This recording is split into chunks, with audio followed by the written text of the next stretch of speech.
cha Kubwa Lao.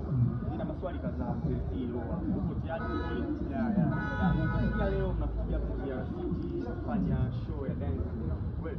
Leo tuna show hapa siku ya kesho mwaka mpya African Expat. Tuna show hapa, tunajipanga vizuri. Naomba watu wachukue tiketi sasa hivi, tiketi bado zipo za kutosha. Nije kuangalia balaa Kubwa Lao dancers baadaye. Pia tunaona kama katika kikundi cha dancing kuna vikundi vingi sana vya dancing Tanzania, lakini ni vikundi vichache sana ambavyo vinapata nafasi kubwa sana ya kwenda mbali. Tuliona kwamba mlishaenda kuojiwa Wasafi pale.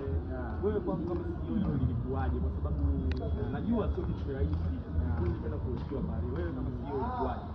Kiukweli cha kwanza ilikuwa ni kama bahati. Unajua kwa sababu kwenda kufanya interview Wasafi sio kila mtu anaenda sana.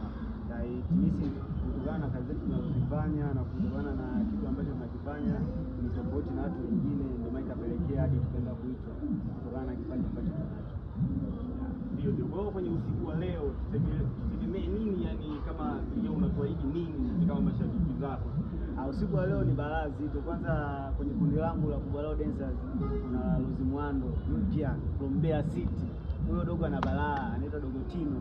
So na washawishi watu na wanashauri watu wachukue tiketi sasa hivi kuja kuangalia show kali kutoka kwa Kubwa Lao dancers, maana leo kuna vitu vingi sana.